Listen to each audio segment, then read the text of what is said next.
As any good high school student should know, the beaks of Galapagos finches, in fact the island's mockingbirds, helped Darwin to develop his ideas about evolution. But few people realize that the polar bear, too, informed his grand theory. Letting his fancy run wild the man accustomed to thinking in eons hypothesized a race of bears being rendered, by natural selection, more and more aquatic in their structure and habits, with larger and larger mouths, till a creature was produced as monstrous as a whale. Darwin based this speculation on a black bear the fur trader explorer Samuel Hearne had observed swimming for hours, its mouth wide open, catching insects in the water. If the supply of insects were constant, Darwin thought, and no better adapted competitors present, such a species could well take shape over time. Systematic approaches to animals and their respective niches had long fertilized the intellectual landscape. Georges Louis Leclerc, Comte de Buffon, in his published serially between 1749 and 1788, clearly distinguished a land bear from a sea bear. But his land bear category was still muddled. It included a white bear of the forest as well as a brown bear. The Count would have likely heard of polar bears in the boreal zone of southern Hudson Bay, and he thought them a separate species, his white bear of the forest. In a 1754 publication of colored plates used in Buffon's, his white land bear looks different from his sea bear, clearly showing the shorter neck and snout characteristic of brown bears and black bears. Perhaps the Count knew about British Columbia's white-black bears or spirit bears, which could have confused him.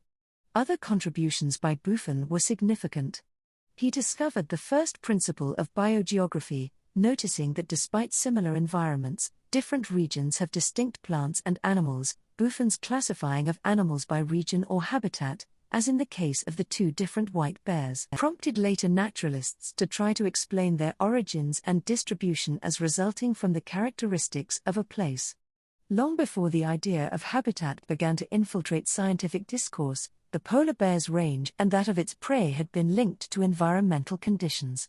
Synthesizing the work of the Comte de Buffon and other naturalists, the Anglo-Irish Romantic writer Oliver Goldsmith thought the Greenland bear exceptional, because it is the only animal that, by being placed in the coldest climate, grows larger than those that live in the temperate zones. All other species of animated nature diminish as they approach the poles, and seem contracted in their size by the rigors of the ambient atmosphere. In short, all the variations of its figure and its color seem to proceed from the coldness of the climate where it resides and the nature of the food it is supplied with. Food availability does play a role in body mass, as does a region's mean annual temperature, and while polar bears are not the only compact animal thriving in the Arctic, such biogeographic observations anticipated the theory of evolution and principles of ecology. On Svalbard expeditions in the summers of 1858 and 1859, the Scottish nobleman explorer Sir James Lamont watched polar bears frolic and dive. Intuiting that the animal had become what it is by living on seals, he deduced that the seal and the walrus must have originated first. Lamont assumed that polar bears had evolved from brown bears, who, finding their means of subsistence running short, and pressed by hunger, ventured on the ice and caught some seals, so there is no impossibility in supposing that the brown bears, who by my theory were the progenitors of the present white bears, were accidentally driven over to Greenland and Spitsbergen by storms or currents. The palest brown bears with the greatest amount of external fat, Lamont thought, would have had the best chance to survive and, therefore, reproduce. Upon his return, he wrote to Darwin, whose had been published in 1859.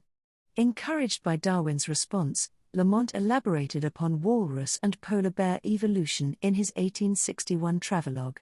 Darwin approved of Lamont's hypothesis, and, because Lamont's thinking on the subject predated the publication of, he later credited Lamont, as he did Alfred Russel Wallace, with independently conceiving the theory of natural selection. The oldest polar bear fossils found are from Svalbard and northern Norway and have been dated at 115,000 to 130,000 years old, before the beginning of the last ice age. But some biologists think that polar bears and brown bears diverged from their common ancestor as early as 600,000 years ago.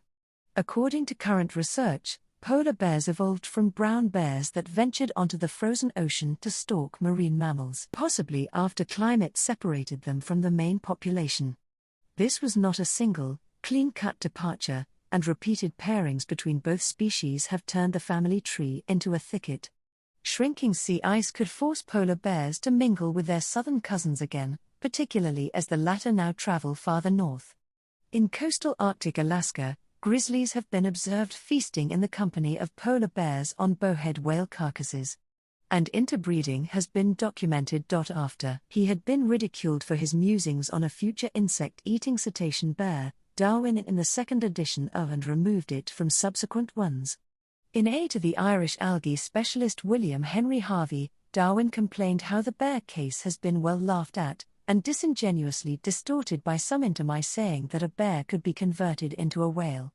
Still, Darwin insisted that there is no especial difficulty in a bear's mouth being enlarged to any degree useful to its changing habits, no more difficulty than man has found in increasing the crop of the pigeon, by continued selection, until it is literally as big as whole rest of body. Lamont's observations and theories as well as later findings about polar bear evolution vindicated the eminent naturalist and his ursine thought experiment.